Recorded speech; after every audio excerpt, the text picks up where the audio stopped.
Američke podmornice su tokom 1944. razarale japanske brodove. 10. oktobra 1944. talasi bombardera su tukli skoro nebranjeno ostrvo, uzrokujući nepamćeno razaranje.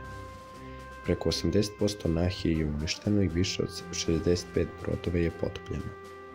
Japanska PVO tehnologija nije se mogla meriti sa okretnim američkim avionima.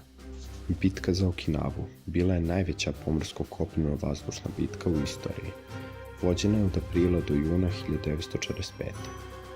Nijedna strana nije očekivala da će to biti posljednja velika bitka u ratu, što je i bila.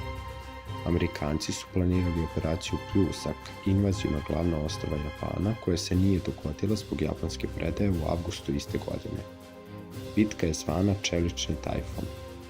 Tokom nekih bitaka, poput bitke za Iwo Jimu, nije bilo civila, ali Okinava je imala veliki broj stanovnika i civilni gubici tokom bitke bili su najmanje 130.000. Američki gubici iznosili su preko 72.000, od kojih je 15.900 ubijeno ili nestalo. Oko 107.000 Japanaca je ubijeno ili zarobljeno. Mnogi su radije izvršavali samoubistvo nego se izvrgavali sramoti zarobljavanja. Amerikanci su preko južnog centralnog dela ostrva prešli sa relativnom lakoćom, zauzevši slabo čuvani sever. Osvojili su vazdušnu bazu Kadena, koja je danas najveća američka vojna baza u Aziji, na čije piste sleću veliki avioni.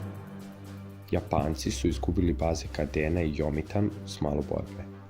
Ceo sever je pao 20. aprila. Borbe na jugu su bile najžešće. Japanski vojnici su se krili u pećinama, ali su Amerikanci neumoljivo napredovali. Ostrvo je palo otprilike 21. juna, mada su neki Japanci nastavili sa borbom. Najpoznatija američka žrtva bio je ratni izveštač Ernie Peel, koga je ubio japanski snajper. Američki general Simon Bolivar Buckner mlađi poginuo je od rikošetirane japanske artiljerijske granate dok je vršio inspekciju trupa na liniji fronta samo 4 dana pred kraj bitke.